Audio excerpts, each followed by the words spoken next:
I never imagined I'd be standing outside my own office, my keys in my pocket, watching the place I built with my hands, and sweat get handed over to my son like it was just another toy. For 30 years, I'd poured my life into this company. Long nights, early mornings, missed birthdays, but the moment my son inherited $30 million and the title of CEO, it was like I had ceased to exist. I remember the look on his face that morning. Pride, arrogance, that smug certainty that comes with money and power you didn't earn. He didn't even hesitate.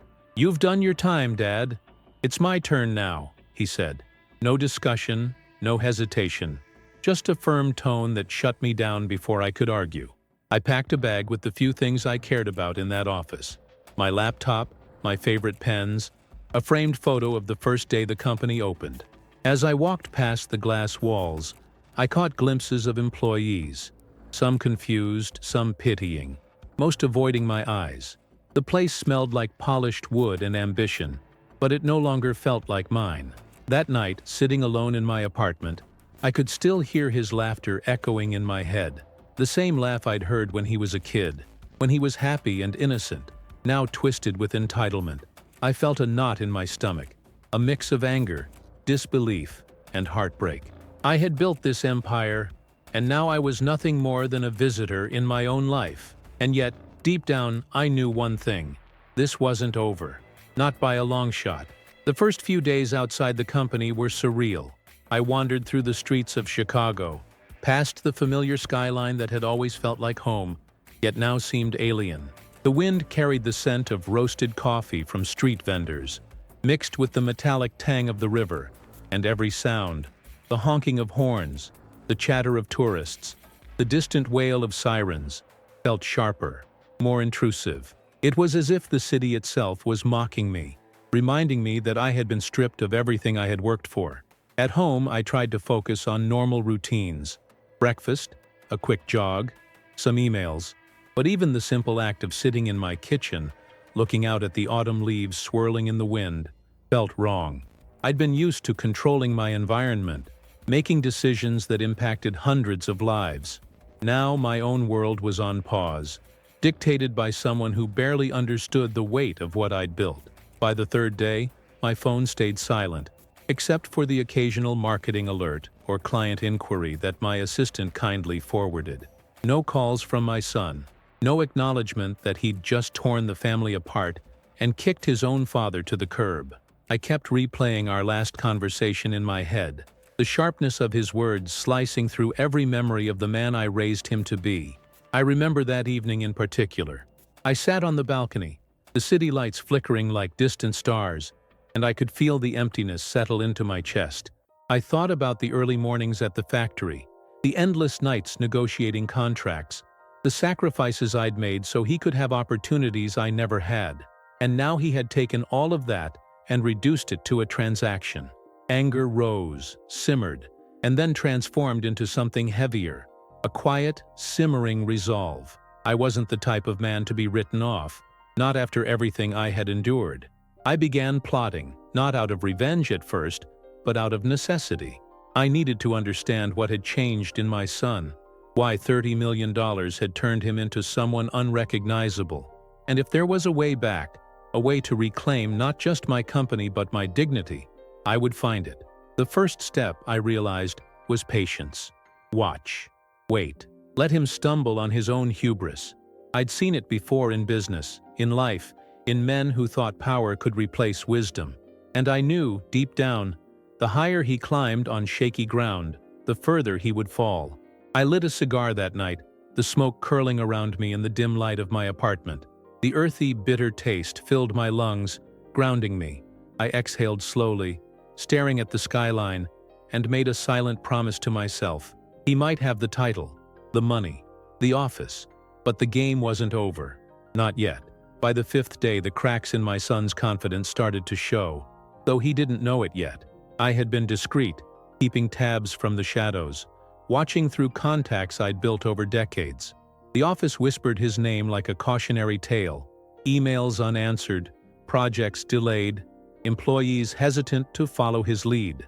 The scent of fresh ink and polished mahogany, once symbols of success, now carried tension, uncertainty, even fear.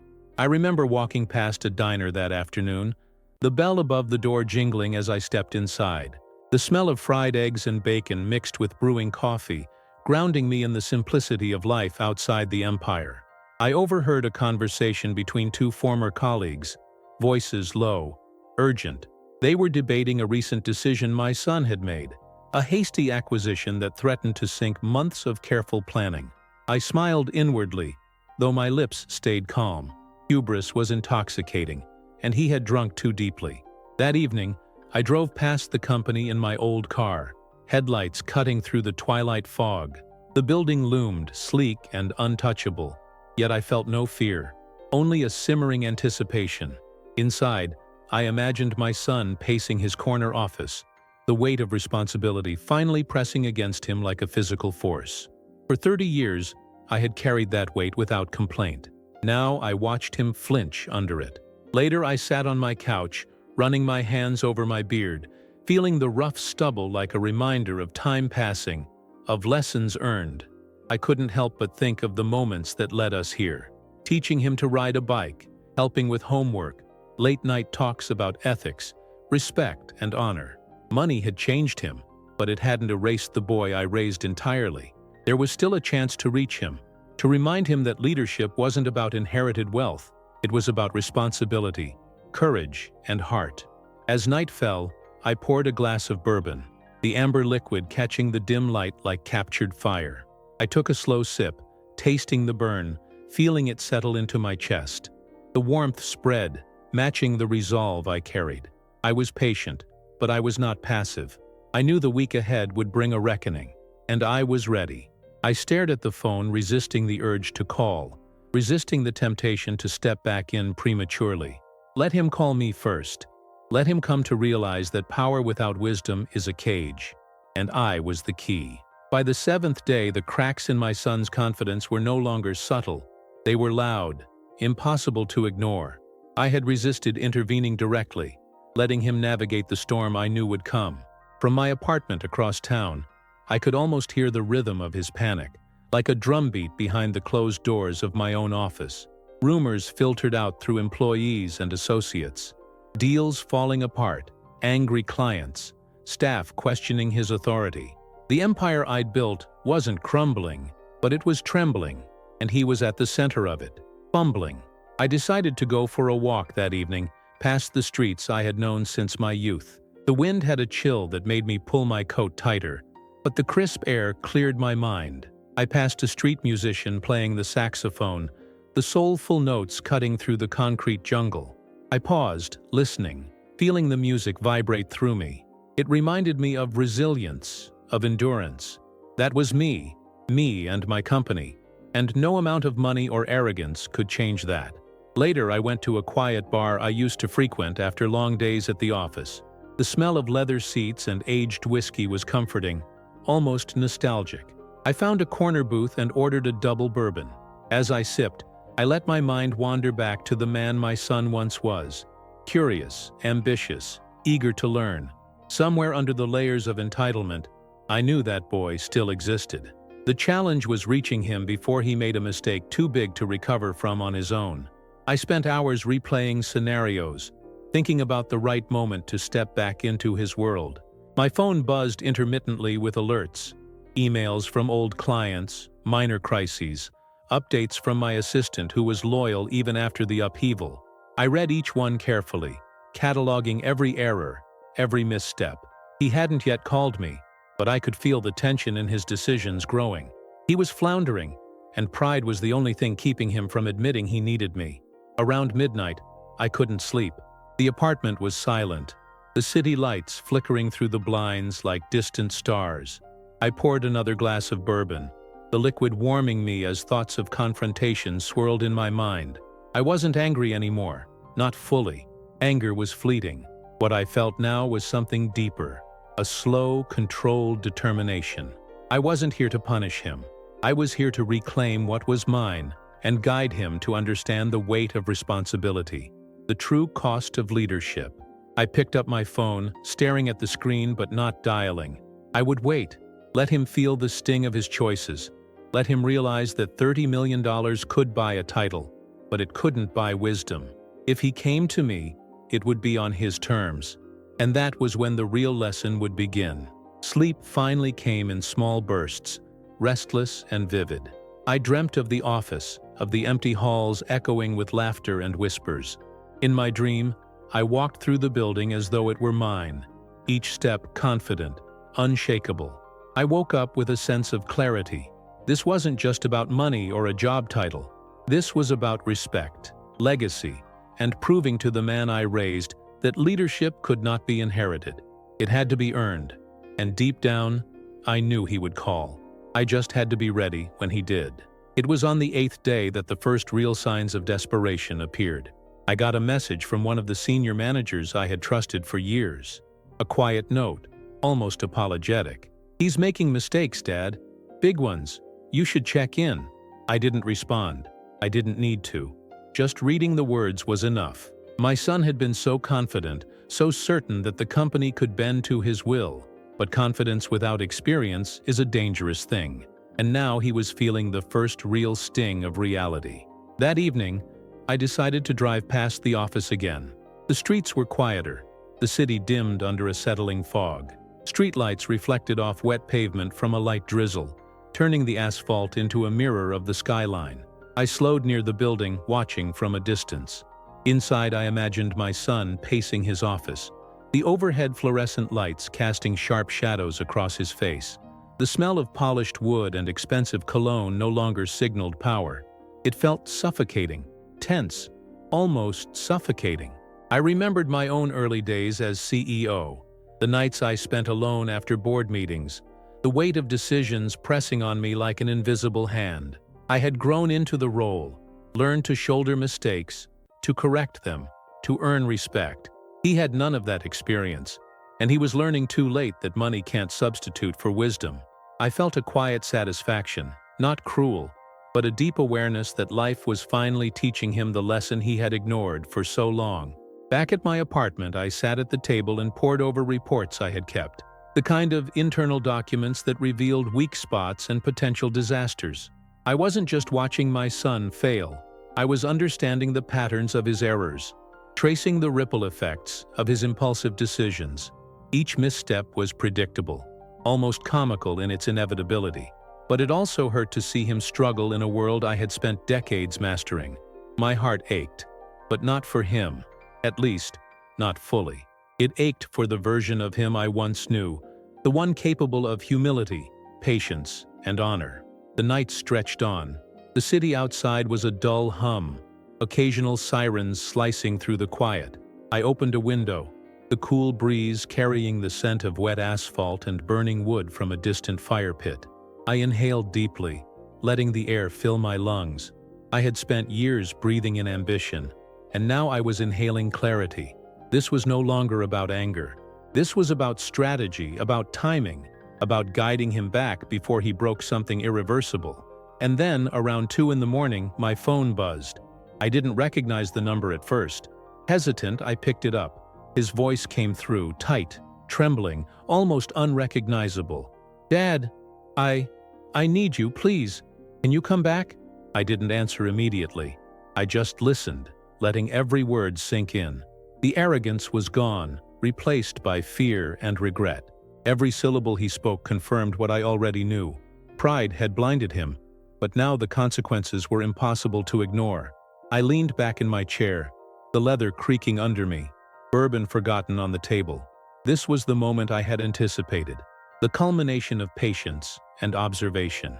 He was reaching for me, not as a father, but as the only person who could save him from the chaos he had created. I finally spoke, my voice calm, controlled. "I'll be there, but we do this my way." It was more than a statement. It was a declaration. The game had shifted. The student had finally realized he needed the teacher, and I was ready to reclaim not just my place, but the respect and order that had been absent since the day he inherited $30 million and my company. The next morning I drove to the office, my hands gripping the steering wheel tighter than usual. The city seemed different, sharper somehow, like it had noticed my return. Streetlights glinted off wet asphalt from last night's drizzle, and the smell of roasting coffee from a corner cafe reminded me of early mornings spent in this city building something that would last far beyond a paycheck. I didn't feel triumphant, but I felt ready. The air was tense with anticipation, heavy like a storm about to break. When I arrived, my son was pacing in the lobby, the usual calm of the polished marble floors replaced by jittery energy. His suit was immaculate, but the tightness in his shoulders betrayed him. He didn't even look at me when I stepped in. He could barely stand still. The employees froze mid-step as I walked past them, sensing the shift in authority, the aura of someone who had been absent but never truly gone. I reached him in the corner of the lobby. His eyes met mine, wide, desperate, almost pleading. "Dad, I didn't know what to do. I messed everything up," he stammered. The words tumbled out faster than he could control, every syllable exposing months of arrogance, pride, and inexperience. I studied him for a long moment, the son I had raised juxtaposed with the man he had tried to become. There was fear, yes, but also recognition. He knew that the man in front of him had been his guide all along. I put a hand on his shoulder, firm but calm. "You inherited a title, not experience," I said, "and you learned that the hard way." His shoulders sagged, the weight of his mistakes physically pulling him down. "I didn't mean to. Everything just spiraled. Clients are upset. Staff aren't following me. I don't know how to fix this." His voice cracked, and for a brief moment I saw the boy behind the man, the part of him I had believed still existed. I guided him toward my old office, now his. The familiar scent of leather, wood, and ambition overwhelming. He followed silently, the tension in the air thick enough to cut with a knife. Once inside, I shut the door behind us, isolating him from the chaos outside. I needed this moment to be private, to remind him that leadership wasn't about inheritance. It was about accountability, vision, and courage. I sat behind my old desk, the polished surface cold under my palms. "We're going to do this together," I said slowly. "But you follow my lead. Every decision, every client meeting, every major move, you listen, you learn, and then, maybe one day, you'll earn the right to lead without me." He nodded, relief washing over his features, tears brimming at the corners of his eyes. Yes, Dad. I'll do whatever it takes."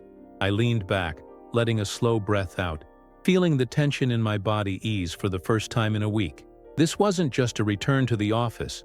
It was a reclamation of order, respect, and family. I realized then that this week of distance had taught both of us something vital. Pride without wisdom is a dangerous thing, and true leadership requires humility, patience, and guidance. The employees watched cautiously from the glass walls, whispers traveling through the office like a current. I could sense the shift, the return of the man who had built this empire, tempered now by experience and reinforced by a week of deliberate absence. My son, finally humbled, had opened the door for me not just to return, but to restore stability, vision, and confidence in a place that had briefly lost its way. That evening, as I walked past the desks, employees nodding respectfully, I felt a quiet satisfaction. Not triumph, not revenge, just clarity. I had been tested, pushed aside, and yet here I was, ready to guide, to teach, and to reclaim what was rightfully mine. My son had learned his lesson, and I had confirmed my own. Legacy isn't inherited. It's earned, nurtured, and defended with every fiber of your being. The next morning, the office felt different. The air seemed lighter, yet charged with anticipation. Employees moved with cautious optimism, whispers subdued, eyes occasionally darting toward me as I walked through the halls. I could feel the pulse of the company, the rhythm of an ecosystem that had almost tipped into chaos, now stabilizing under the steady hand of experience. I found my son in the conference room, hunched over a stack of contracts, his brow furrowed, hands tapping nervously on the table. He looked up when I entered, eyes wide, searching for approval. "Dad, I went through everything," he said, voice hesitant. "I think I understand where I went wrong, but I'm not sure how to fix it all." I nodded slowly, letting him speak. Listening had always been a part of leadership, and now, for the first time in a week, he was ready to hear. "It's not about knowing everything," I said. "It's about knowing when to ask for help and having the courage to act decisively when others doubt you." I gestured toward the contracts. "We'll start here. We prioritize, we stabilize, and we rebuild trust." He swallowed hard, nodding. "Yes, Dad, whatever you say." His humility was almost painful to witness, but necessary. It was a reminder that even those closest to us must sometimes hit the ground before they learn to fly. As we worked through the day, I noticed small but telling changes. He asked questions instead of making assumptions. He deferred to employees who had knowledge he lacked. His confidence began to return, tempered now with respect and patience rather than arrogance. I could almost hear the subtle shift in the office, the rhythm of productivity returning, laughter and chatter replacing whispered uncertainty. By late afternoon, we were in the boardroom with the senior team. My son presented the plan we had developed together, his voice steady but tinged with humility. "We've had a rocky start," he said, glancing at me briefly. "But with guidance and focus, I believe we can recover. I've learned a lot in the last week, and I'm committed to doing this the right way." The room was quiet for a moment, then murmurs of approval spread. I felt a quiet pride, not in my son's words alone, but in the growth I had witnessed. This was more than business. It was character, maturity, and the realization that power alone never guarantees success. After the meeting, my son stayed behind. "Dad, thank you," he said softly. "I don't know what I would have done without you." There was no arrogance in his tone, no expectation, just sincerity, and the faint tremor of someone who had been humbled. I placed a hand on his shoulder. "You'll be fine," I said. "But remember this. Leadership isn't a title or an inheritance. It's earned every day through decisions, actions, and respect for those around you. Never forget that." As I left the building that evening, walking past employees who now nodded with genuine respect, I realized something profound. This week of upheaval had been more than a test of business acumen. It had been a test of character for both of us. My son had faced the consequences of pride and learned the value of humility. I had witnessed it firsthand, and in guiding him, I had reaffirmed my own principles, my own legacy. Back at home, I poured a glass of bourbon and sat on the balcony, city lights flickering below. The wind carried the familiar scents of rain-soaked asphalt and roasting coffee, grounding me. I inhaled deeply, letting the warmth spread through my chest. This wasn't just a victory for the company. It was a victory for integrity, patience, and the quiet power of experience. And as I watched the skyline, I knew that whatever challenges lay ahead, we would face them together, stronger, wiser, and finally, united. The following morning, I arrived at the office earlier than usual, the sky still a dull gray over the city. The streets were quiet, save for the occasional rumble of buses and the distant wail of a siren. I inhaled deeply, the crisp autumn air carrying the faint scent of wet leaves and exhaust fumes, and I realized how much I had missed this rhythm, the ebb and flow of a company waking up, of people moving with purpose toward a shared goal. Inside, the office felt alive again, but differently than before. There was a cautious optimism in the air, a subtle shift in energy. Employees who had been uncertain about my son's leadership now looked toward me for reassurance, and in their glances, I could sense relief. The weight I had carried for decades was still heavy, but seeing the company respond to stability was satisfying in a way I hadn't anticipated. I found my son at his desk, reviewing emails with a careful focus. He looked up when I entered, eyes meeting mine with a mix of anticipation and humility. "Dad," he said, voice steady, "I want to handle this properly. I want to earn my place, not just hold a title."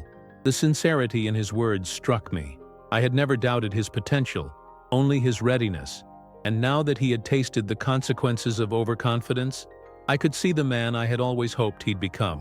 We spent the morning walking through the office together, checking in with teams, addressing issues, and reinforcing our plan. Each interaction was a teaching moment, a chance for him to observe and learn. He asked questions, listened intently, and offered input without trying to dominate. There was a noticeable change in his demeanor, no longer the brash, entitled air, but someone willing to learn and adapt. By midday, we held an emergency meeting with key clients. The conference room smelled of polished wood and strong coffee, the faint tang of leather chairs mixing with the nervous energy of those gathered. My son spoke first, acknowledging past missteps and outlining our corrective plan. His voice was steady, confident, yet measured. When he glanced at me for support, I simply nodded. My presence alone seemed to reassure the clients, bridging the gap between the mistakes of the past week and the promise of competent leadership moving forward. After the meeting, my son and I returned to my old office. I leaned back in the leather chair, watching him review notes and draft plans.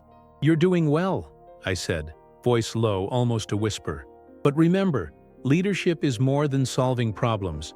It's about anticipating them, understanding your people, and knowing when to step back and let them rise." He nodded, absorbing every word, the tension in his shoulders easing slightly. The afternoon stretched into evening. I walked the floor again, checking in with staff, feeling the subtle buzz of restored confidence. The hum of printers, the soft tapping of keyboards, even the faint scent of leftover lunch in the break room. It all felt alive, charged with possibility. My son shadowed me quietly, learning the nuances, observing how respect is earned not through authority alone, but through consistent action and integrity. By the time I left the office, the city lights were glowing like embers against the darkening sky. I paused on the sidewalk, the cool breeze carrying the scent of rain-damp streets and distant food carts. I realized that this week, more than any victory or setback, had reminded me of the core principles that built this company: patience, resilience, humility, and the quiet power of experience. At home that night, I sat on the balcony, bourbon in hand, watching the reflection of the city in the darkened windows across the street. The week had been a test for both of us. My son had faced his arrogance and begun the journey toward understanding the weight of responsibility. I had witnessed the fragility of pride and the strength of guidance. And as the wind stirred the air, I felt a sense of calm resolve. The storm had passed, the lessons had been learned, and together, we were ready to move forward, stronger, wiser, and finally united in purpose. The morning light spilled through the blinds, slicing the apartment with thin, golden lines. I sat at the kitchen table, coffee steaming in front of me, the bitter aroma filling the quiet room.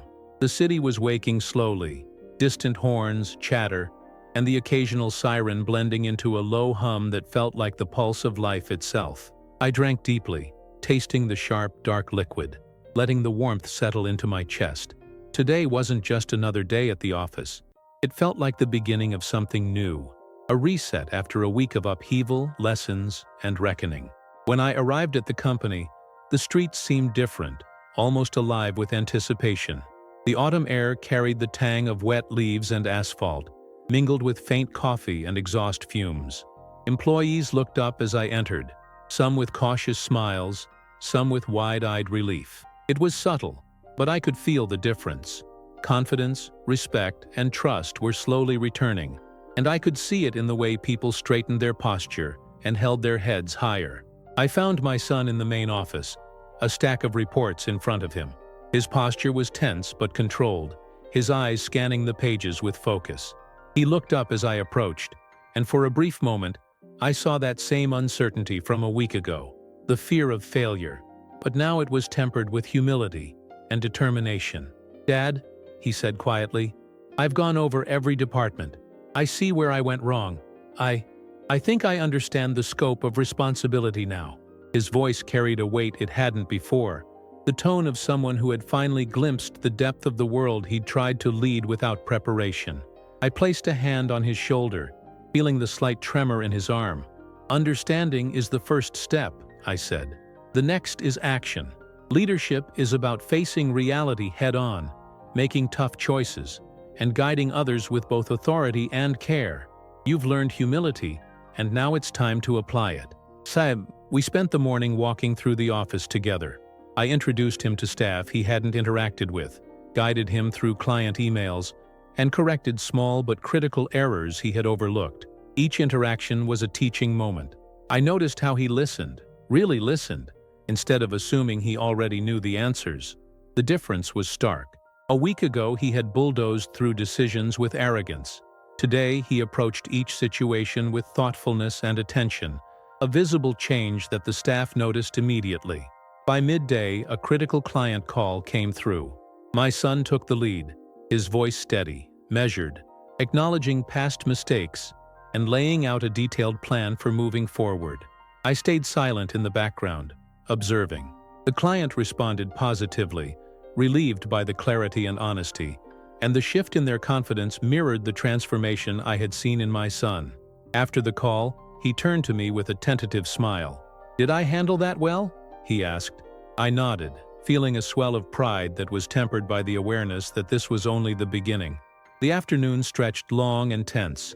We reviewed department reports, corrected miscommunications, and reshuffled priorities. I could feel the energy of the office shift with each decision, each interaction. Employees whispered to one another, casting glances that were no longer skeptical but hopeful. I walked past desks, feeling the subtle hum of focus and engagement, smelling the faint mix of paper, ink, and coffee, a scent I had always associated with growth, effort, and ambition. My son followed closely, asking questions, taking notes, and gradually stepping into the role with a new understanding of what it truly required. By late afternoon, we called an internal meeting to address the entire company. The conference room was filled with familiar faces, eyes bright with cautious optimism. My son stood at the front, visibly nervous but composed. "I want to thank everyone for their patience this past week," he began. "I made mistakes. I let pride get in the way. But with guidance, we are going to move forward together, stronger than before." I watched him closely, noting the subtle confidence in his posture, the steadiness in his voice, and the sincerity in his words. The room responded immediately, murmurs of approval and nods spreading throughout. After the meeting, we returned to my old office. I sank into the leather chair, exhausted but satisfied, watching him organize tasks and strategize next steps. "You've done well today," I said, voice low. "But remember, leadership isn't a single moment. It's every choice, every interaction, every decision you make from now on. You've learned humility. Now let's see how you use it." As evening fell, I walked the office floor one last time. The hum of computers, the faint chatter, even the scent of leftover lunch in the break room. It all felt alive again. My son shadowed me quietly, learning the subtleties, observing how respect is earned not just through authority, but through consistent action, thoughtfulness, and integrity. The week of turmoil had forged something new, a bond, respect, and a sense of purpose that neither of us had fully realized at the start. Returning home, I sat on the balcony with bourbon in hand, the city lights glowing like embers across the dark horizon. The wind carried the cool scent of rain and wet concrete, mingled with distant food carts and the faint tang of autumn leaves. I inhaled deeply, letting the warmth settle into my chest, thinking about the lessons of the week, the fragility of pride, the necessity of guidance, and the quiet, enduring power of experience. I realized then that this wasn't just about reclaiming a company or a title. It was about shaping character, preserving legacy, and teaching someone you care about the true weight of responsibility. My son had faced his failures, learned humility, and begun to grow into the man he was always capable of being. And I, having stood back to watch him stumble, now stood ready to guide him forward, not as a ruler, but as a father, mentor, and the steady hand that would always ensure the empire we built would endure. The next morning, the office felt almost like a new world. Sunlight streamed through the tall windows, glinting off polished surfaces and casting long, warm shadows across the floor. The hum of printers, soft tapping of keyboards, and quiet chatter of employees created a rhythm that had been absent for a week. I inhaled the familiar scent of paper, coffee, and polished wood. It smelled like stability, effort, and life, returning to a place that had almost lost its way. I arrived early, walking past cubicles and offices, quietly observing. Employees greeted me with nods and smiles that were no longer hesitant, but infused with genuine relief. There was a shift in the energy, subtle yet unmistakable. Confidence restored, respect regained, and the sense that the company's pulse was steady once more. My son's presence was everywhere, yet it no longer dominated with arrogance. Instead, there was a calm authority, tempered by humility and awareness. I found him in my old office, reviewing contracts with furrowed brows and a measured focus I hadn't seen before. He looked up as I entered, and for a moment, I saw the weight of the past week written across his face. The mistakes, the panic, the lessons learned, but also the beginnings of clarity. "Dad," he said softly, "I've restructured the priorities. I've flagged the biggest risks, and I want your input before I move forward." His voice carried a mix of confidence and deference, the kind of balance that only comes from hard-earned humility. I nodded and took a seat across from him, letting him guide me through his analysis. Each point he made was careful, considered, and deliberate. I could see him thinking about the consequences, weighing options, and truly listening to input from his team. There was no rush, no impulsive decisions, just thoughtful leadership in its rawest form. I felt a swell of pride. This was the man he was capable of becoming, the man I had always believed in. By midday, we walked the office together, checking in with different departments. I watched him interact with staff, asking questions, offering guidance, listening patiently. The change was remarkable. Where a week ago he had bulldozed through decisions with arrogance, he now approached each interaction with respect and curiosity. Employees responded, their body language open, engaged, their trust returning slowly but visibly. A critical client meeting took place that afternoon. The conference room was alive with tension, the air carrying the faint aroma of coffee and polished wood, mingled with nerves and expectation. My son led the discussion, acknowledging past mistakes without defensiveness, presenting a clear and actionable plan for moving forward. His tone was confident but tempered with humility, and for the first time, I saw clients relax, nodding in approval at the clarity and thoughtfulness of his approach. I stayed silent in the background, letting him shine while quietly noting the subtle mastery of authority he was beginning to exhibit. After the meeting, we returned to the office floor.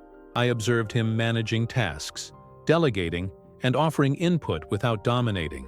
He moved with a calm authority, listening more than speaking, guiding without commanding.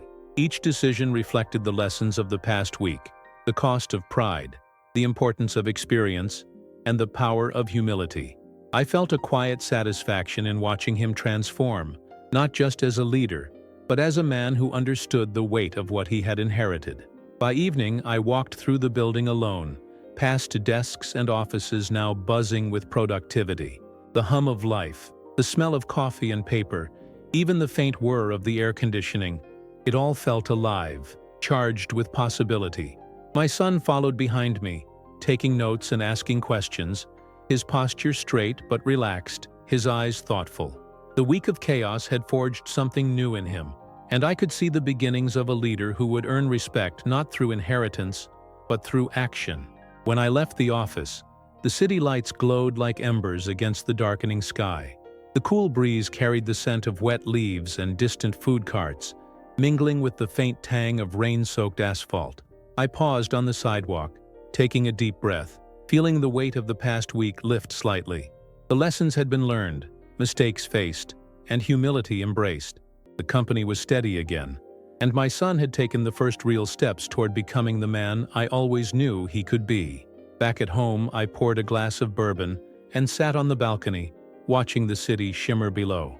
The wind stirred the air, carrying the familiar scent of autumn, wet streets, and distant coffee. I let the warmth of the bourbon settle into my chest, thinking about the week's events, the mistakes, the lessons, the growth. I realized then that leadership isn't about money, title, or inherited power. It's about responsibility, integrity, and the ability to guide others through uncertainty. My son had learned this, and in teaching him, I had reaffirmed the principles that had built this empire from the ground up. For the first time since being pushed out, I felt complete, not triumphant, not vindictive, but at peace. The storm had passed. The lessons had been learned. And together, we were ready to move forward, stronger, wiser, and united by more than just blood or inheritance. We were united by respect, experience, and the shared understanding of what it truly means to lead. The following morning, the city was draped in a soft gray light, early fog curling between the buildings like a restless spirit. I stepped out of my apartment and took a deep breath of the crisp autumn air. It smelled faintly of wet leaves, exhaust, and distant bakeries. The subtle chaos of Chicago waking up. I felt the weight of the past week pressing on me, not with regret, but with clarity. Every decision, every interaction, every lesson had led to this moment. Today, my son and I would solidify the changes we had begun, and I could feel the tension of anticipation in my chest. When I arrived at the office, the energy was noticeably different. Employees moved with purpose, speaking quietly but confidently, their eyes carrying the renewed respect they had for leadership that had been missing. I could sense the subtle hum of engagement, the office vibrating with a rhythm that had been absent for too long. It was a reminder that authority is fragile. It must be nurtured, maintained, and proven daily. I found my son in the corner of the main floor, studying a set of financial reports with an intensity I had rarely seen from him. The brow furrowed, hands tapping lightly on the desk, he was fully immersed. When he looked up, there was a flicker of something new in his eyes. Resolve. "Dad," he said quietly, "I've restructured the department priorities. We've identified the biggest gaps, and I've drafted a recovery plan. I want your feedback before moving forward." His voice was steady, but there was a humility underneath it that I had never witnessed before. I walked over, placing a hand on his shoulder. The warmth of his skin and the tension in his muscles spoke volumes. "You've taken the first step," I said. "But leadership isn't just planning. It's guiding, listening, and being willing to admit when you don't have all the answers. Today, you practice that. Show the team that their input matters, that their voices are heard." We spent the morning walking the office floor together, stopping at each department. I watched how he interacted with the staff, and it was different this time. He asked questions instead of making statements, listened instead of directing, and engaged in discussions rather than issuing orders. Employees responded visibly. Smiles, nods, subtle shifts in posture. The office was waking up again, not because of money or title, but because they felt heard, valued, and guided by someone who had learned humility through experience. By midday, we called an emergency client meeting. The conference room smelled faintly of coffee and polished wood, mingled with the subtle tension of anticipation. Clients arrived with skepticism, remembering the chaos of the past week, but my son led with honesty. He acknowledged mistakes without defensiveness, outlined clear corrective steps, and presented a confident but measured plan for moving forward. I stayed in the background, silent, observing as he demonstrated the first signs of authentic leadership. Their initial hesitance gradually transformed into nods of understanding and approval. I could feel the shift in the room, the restoration of trust that money alone could never buy. After the meeting, we returned to the office floor. I watched him manage tasks, delegate work, and offer guidance without dominating. He moved with calm authority, listening more than speaking, guiding instead of commanding.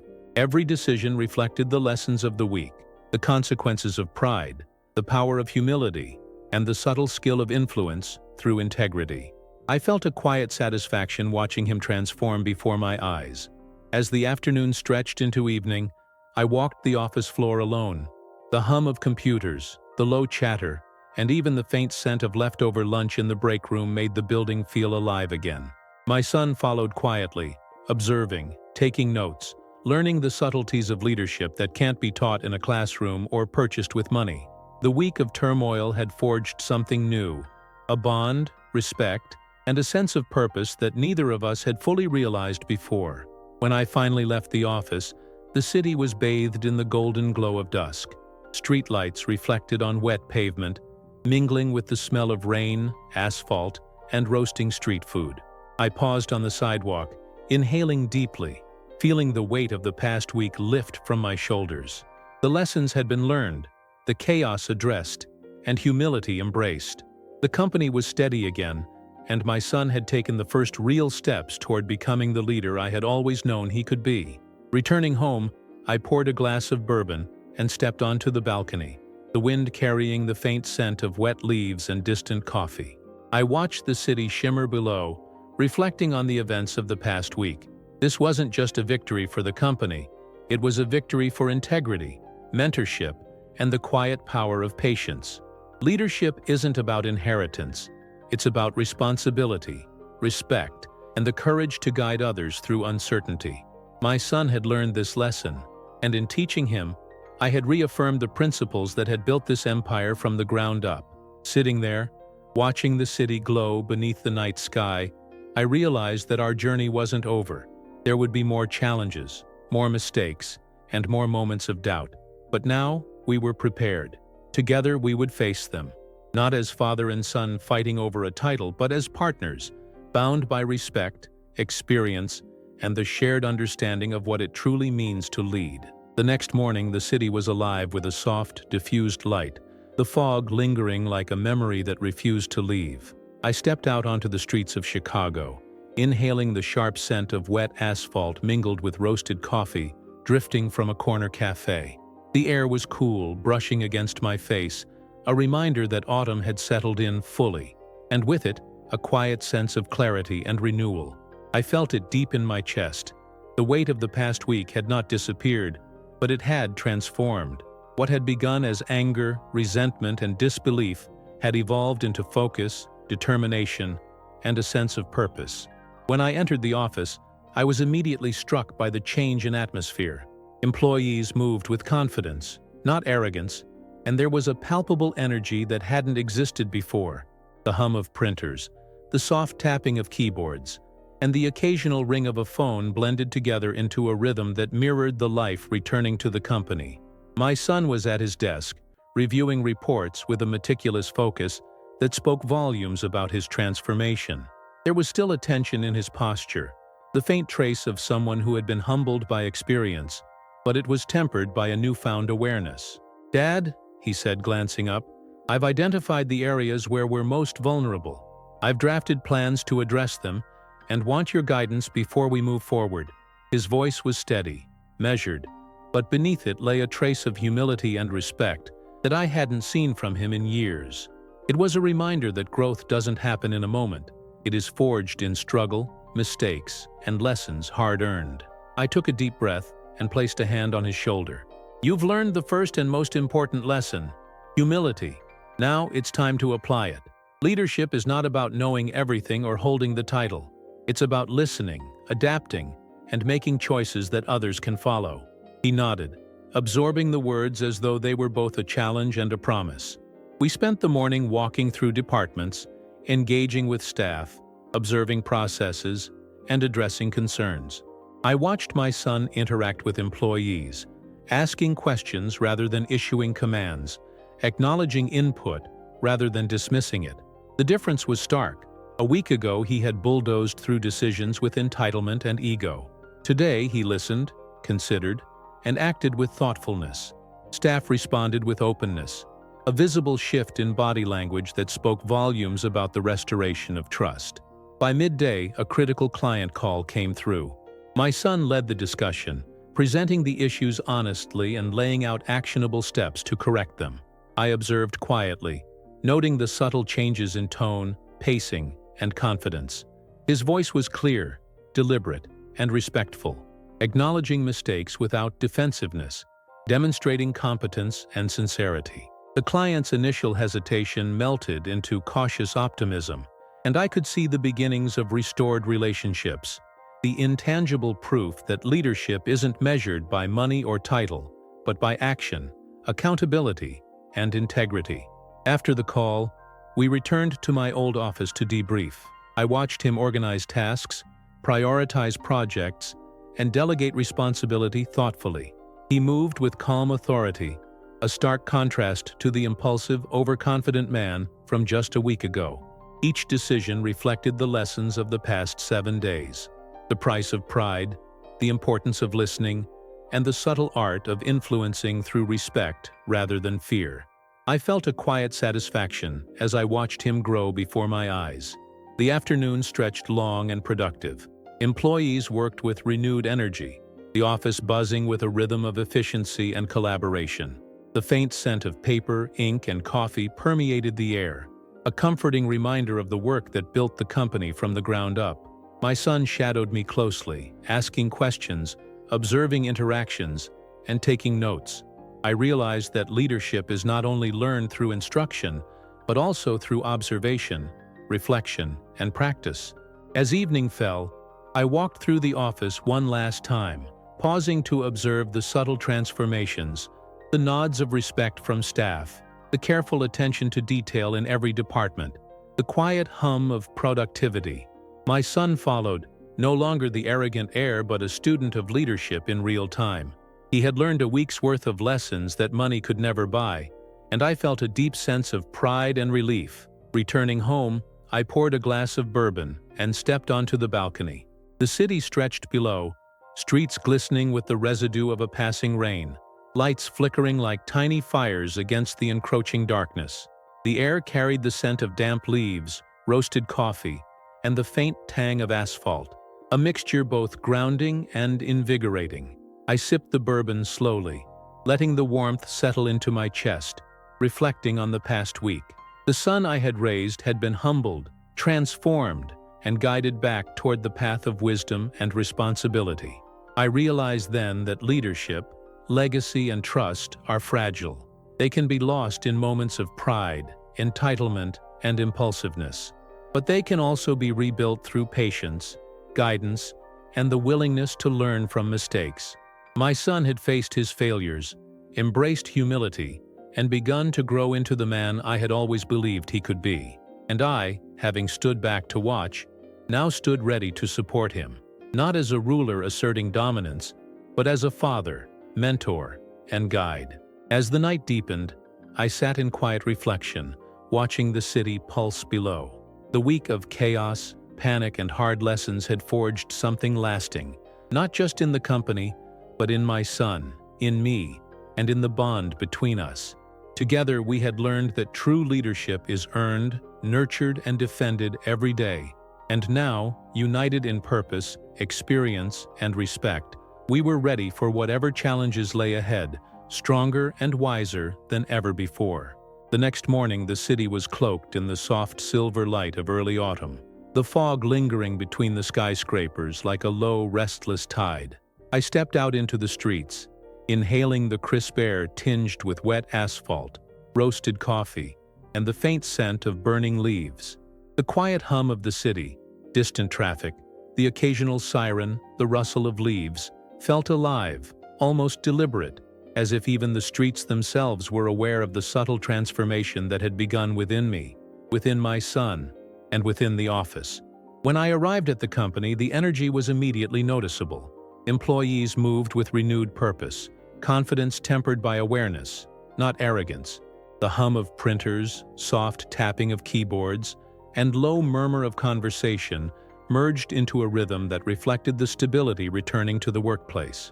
I walked past cubicles, feeling the subtle shift in body language. Heads held higher, lighter footsteps, eyes meeting mine with a mix of respect and cautious optimism. It was a living testament to the idea that leadership is not claimed by title alone. It is earned through consistent action, integrity, and vision.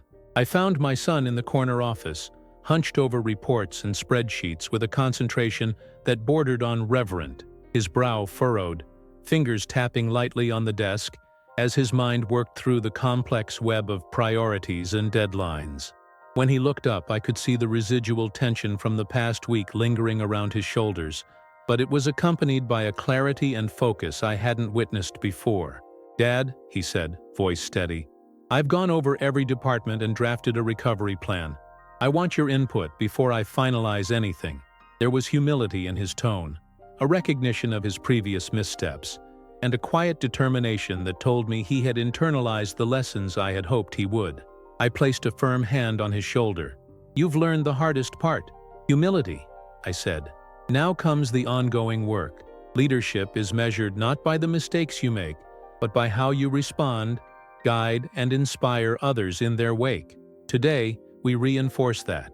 Today, you lead through action, through listening, and through respect." He nodded, absorbing every word, understanding both the responsibility and the opportunity before him.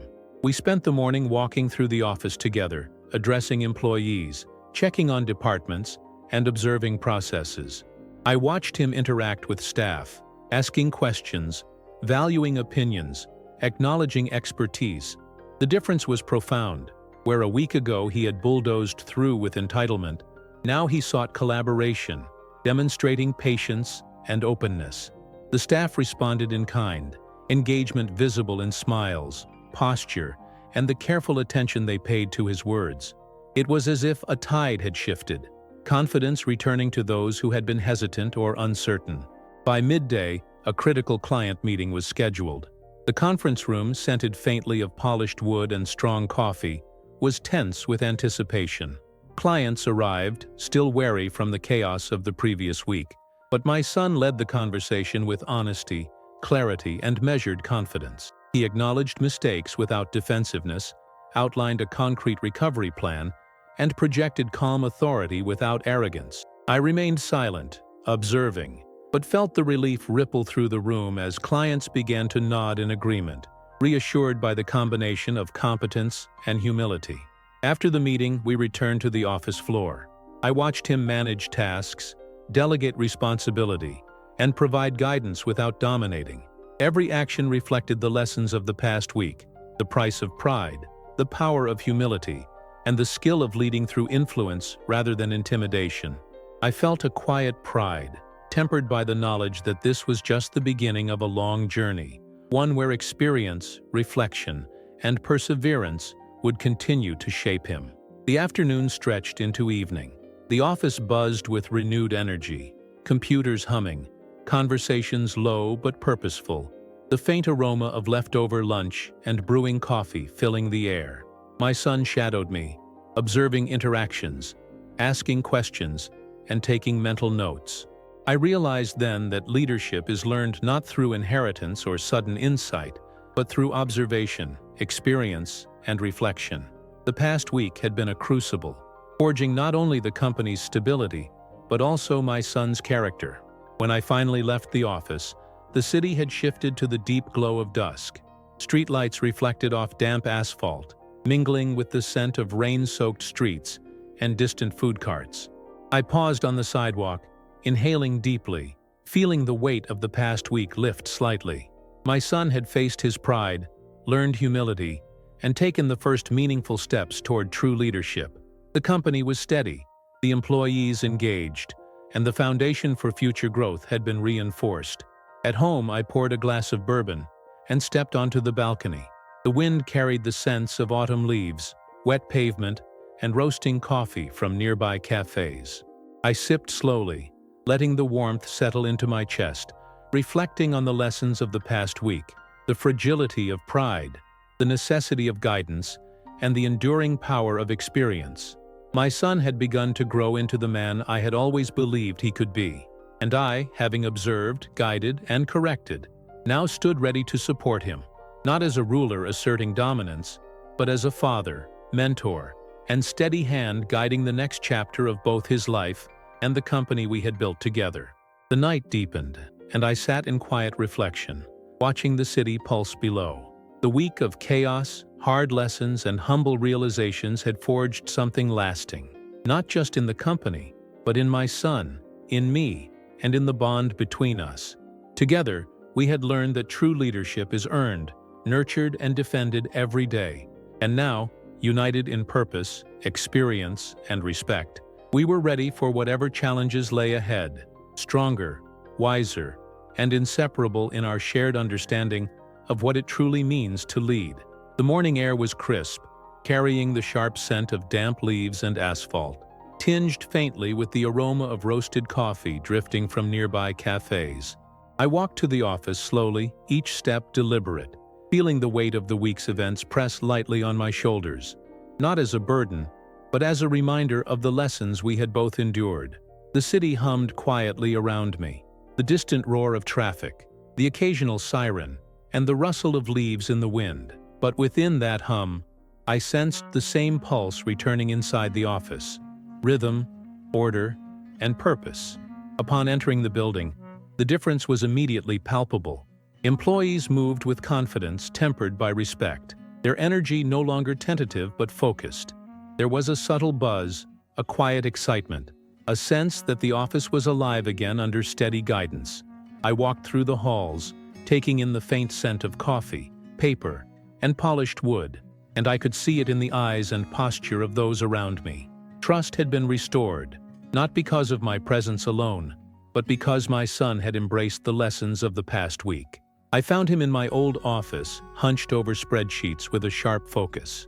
His brow furrowed, fingers drumming lightly on the polished wood as he worked through priorities, risk assessments, and departmental adjustments. When he looked up, there was a new clarity in his eyes, an awareness born of failure and reflection.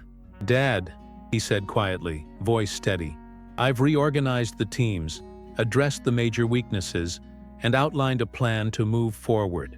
I want your guidance before finalizing anything." There was humility in his tone, tempered by determination, a combination that told me he had internalized the lessons I had hoped he would. I placed a hand on his shoulder, feeling the tension and subtle weight in his muscles. "You've learned humility," I said. "Now comes the ongoing work. Leadership is not just about correcting mistakes, it's about guiding, inspiring, and building trust. Today, we reinforce that with action." His nod was slow but deliberate, a silent acknowledgement of both the responsibility and the opportunity before him. We walked through the office together for the morning, stopping to engage with teams, address departmental issues, and observe processes. I watched him interact with employees, asking thoughtful questions, valuing input, and acknowledging expertise. The change was stark. A week ago, he had bulldozed through decisions with entitlement. Now, he guided through listening, measured responses, and respect. Staff responded visibly, smiles, nods, and relaxed posture, all subtle indicators that trust had been rebuilt. By midday, a major client meeting took place. The conference room carried the faint sense of polished wood and coffee, mingled with the tension of expectation. Clients arrived wary, recalling the chaos of the previous week. But my son handled the meeting with honesty, clarity, and measured confidence. He acknowledged past errors without defensiveness, outlined corrective steps, and projected calm authority without arrogance. I observed quietly, noting the subtle mastery of tone, pacing, and composure. Gradually, clients' initial hesitance melted into cautious optimism, a testament to leadership earned through action and integrity rather than title alone. After the meeting, we returned to the office floor. I watched him manage tasks, delegate responsibilities, and provide guidance without dominating. Every decision reflected the lessons of the past week, the price of pride, the power of humility, and the skill of leading through influence rather than intimidation. Pride, once his greatest obstacle, had transformed into self-awareness, and I felt a quiet pride in him, tempered by the knowledge that leadership is a lifelong practice. The afternoon stretched into evening. The office buzzed with renewed energy, the hum of computers, purposeful conversations, and the faint scent of lingering coffee. My son shadowed me, observing, taking notes, asking questions, and internalizing nuances that cannot be taught in a classroom. This week of chaos had forged something new, a foundation of respect, understanding, and purpose that would guide him and the company long into the future. When I left the office, the city was bathed in the soft golden glow of dusk. Streetlights reflected off wet streets, mingling with the scent of rain, autumn leaves, and distant food carts. I paused on the sidewalk, taking a deep breath and feeling the tension of the week ease. My son had faced his pride, embraced humility, and begun the path toward authentic leadership. The company was stable, the employees engaged, and the foundation for lasting growth had been re-established. Back at home, I poured a glass of bourbon and stepped onto the balcony. The wind carried the scents of damp leaves and coffee, mingled with the faint tang of wet asphalt. I sipped slowly, letting the warmth settle into my chest. Reflecting on the week's events, the mistakes, the lessons, the growth, I realized that leadership, legacy, and trust are fragile, but can be rebuilt with patience, guidance, and humility. My son had begun to grow into the man I had always believed he could be. And I, having guided, observed, and corrected, stood ready to support him, not as a ruler asserting dominance, but as a father, mentor, and steady hand ensuring that the empire we had built would endure. The night deepened, the city lights glowing like embers beneath the dark sky. I sat in quiet reflection, realizing that our journey was far from over. Challenges would come, mistakes would happen, and doubts would arise. But now we were prepared. Together, united by experience, respect, and shared understanding, we were ready for whatever lay ahead, stronger, wiser, and bonded not merely by blood, but by lessons learned and victories earned. The morning arrived with a clear sky and the crisp scent of autumn in the air. The city streets lined with orange and brown leaves rustling in the light wind. I walked toward the office, taking in the familiar rhythm of the city, the distant hum of traffic, the occasional siren, the muted chatter of pedestrians. Each sound, each scent, reminded me of the week that had passed, the lessons learned, and the subtle, powerful shift in both my son and the company. I felt the quiet weight of responsibility settle on my shoulders again, not as a burden, but as a reminder that leadership is continuous, never complete, and always earned. Upon entering the office, I noticed the subtle changes immediately. Employees moved with confidence, calm and purposeful. The hum of printers, tapping keyboards, and low conversations filled the space with a rhythm that had been absent during the chaos. My son was already at his desk, reviewing reports with focused attention, his brow furrowed slightly, fingers lightly drumming on the polished wood. When he looked up and saw me, there was a small, almost hesitant smile, a gesture that had never appeared in the past week of arrogance and entitlement. "Dad," he said quietly, "I've gone over the key departments again. I've drafted some adjustments to ensure stability moving forward. Can you look them over?" His voice carried determination tempered by humility, a mixture that told me he had internalized the hard lessons of the past week. I nodded and placed a hand on his shoulder. "You've learned the first and most important lesson, humility. But that alone isn't enough. Leadership is about action, about guiding, listening, and empowering others. Today we continue that process."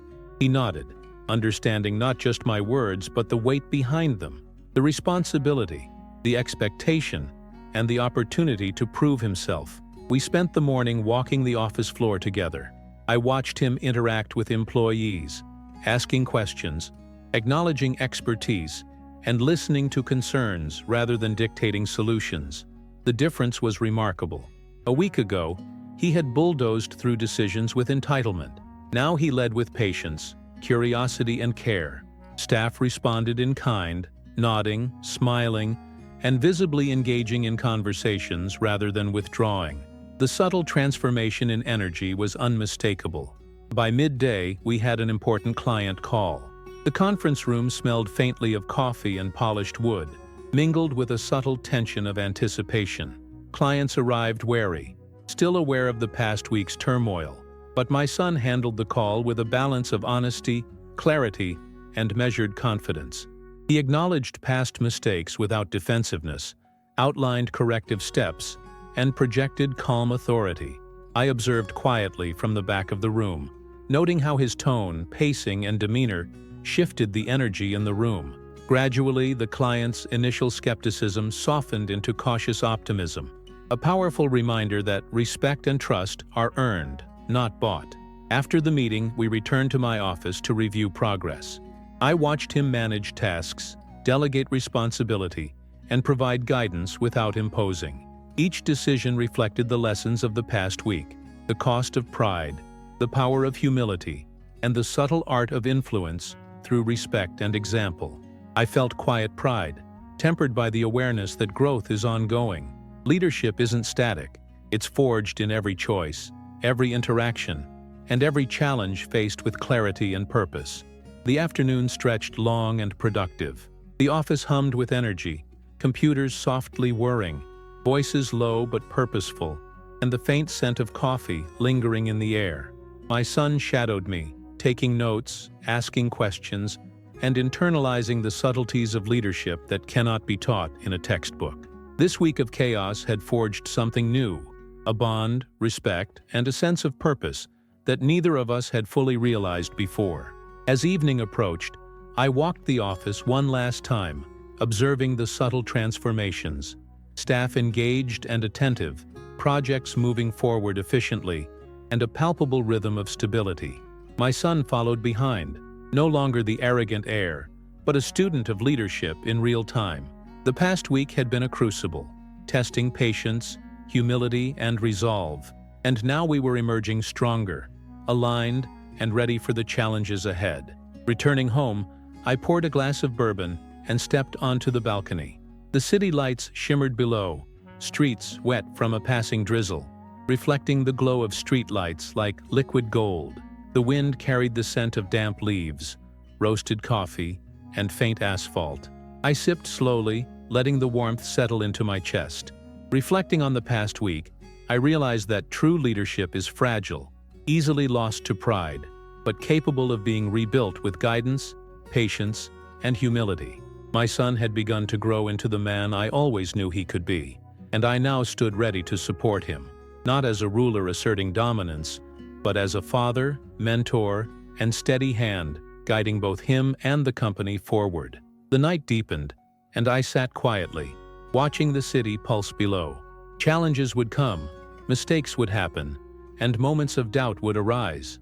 But now we were prepared. United by respect, experience, and shared understanding, we were ready for whatever lay ahead, stronger, wiser, and bonded by lessons learned and victories earned. The storm had passed, but its lessons would endure, shaping the future of both my son and the company we had built together. The morning air was sharp and cold, carrying the scent of damp leaves and wet asphalt, mingled faintly with the aroma of coffee from the street vendors below. I walked to the office with a quiet sense of anticipation, feeling the weight of the past 2 weeks settle into a sense of purpose. Everything had led to this moment: the reconciliation, the lessons learned, the subtle yet profound shift in both my son and the company.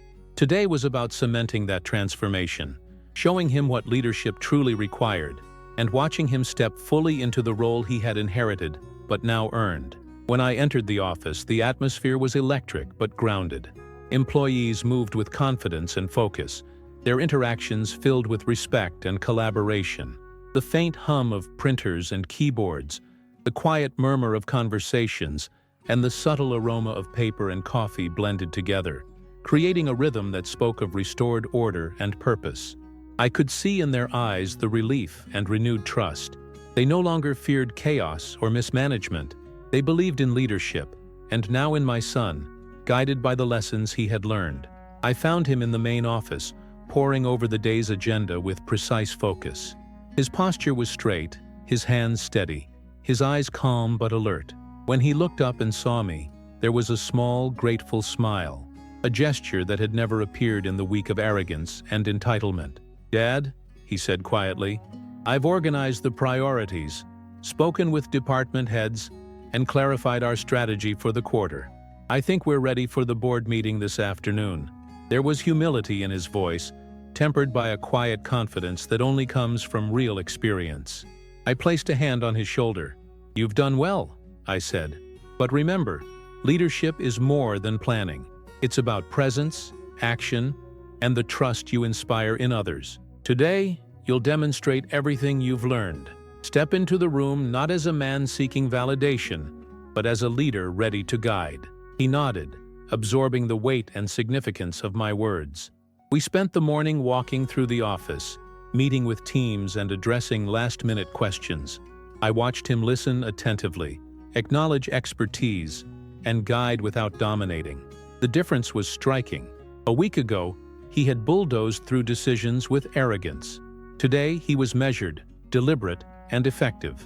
Employees responded visibly, nodding, smiling, engaging, reflecting the respect and trust he was earning not through title, but through action and integrity. By midday, it was time for the board meeting. The room carried the faint scent of polished wood, leather chairs, and the subtle tension of anticipation. Board members arrived, some skeptical, others cautiously optimistic. My son took the lead, his voice clear, measured, and confident. He acknowledged the missteps of the past week, outlined a precise recovery plan, and spoke with calm authority, tempered by humility. I observed quietly from the side, noting the shift in energy. Where skepticism had lingered, there was now trust, and where doubt had existed, there was cautious optimism. The meeting progressed smoothly. Questions came, and he responded thoughtfully, consulting where necessary and asserting where required. Every interaction reflected the lessons of the past week, the cost of pride, the power of humility, and the skill of leading through respect rather than intimidation. By the time the meeting ended, the board members were nodding, exchanging quiet murmurs of approval, and the room exhaled with relief and confidence in the company's future. After the meeting, we returned to my old office. I watched him organize next steps, delegate responsibilities, and offer guidance without imposing. The calm authority in his demeanor, the clarity of his decisions, and the respect with which he treated both staff and clients reflected the transformation I had hoped to see. Pride had been replaced by wisdom, arrogance by humility, and entitlement by earned confidence. The afternoon faded into evening.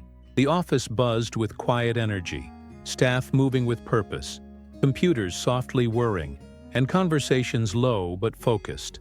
I walked the floor once more, observing the subtle transformations, the nods of respect, the engagement of employees, and the renewed sense of direction. My son followed, taking notes, asking questions, and internalizing nuances that can only be learned through experience.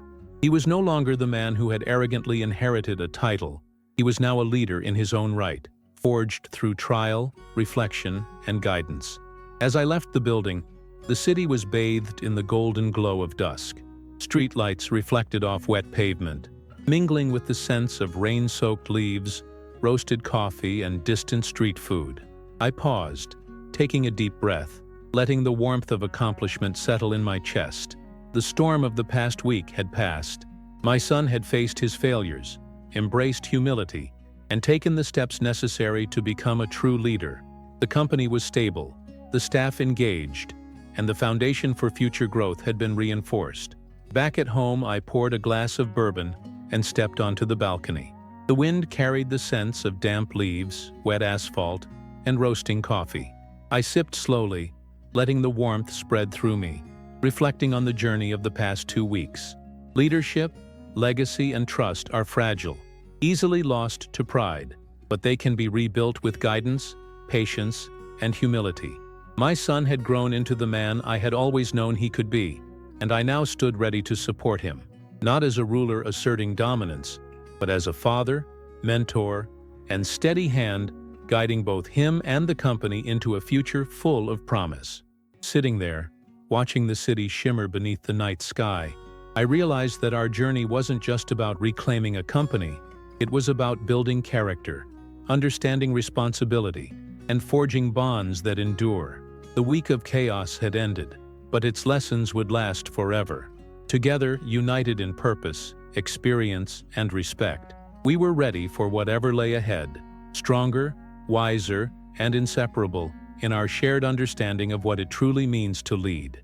The storm had passed, the lessons had been learned, and the empire we built would thrive, not because of money or title, but because leadership, integrity, and humility had been restored. My son had finally stepped into his role, and I had reclaimed my place, not as a ruler, but as a father, a mentor, and the steady hand guiding both him and the company toward a future we could face together.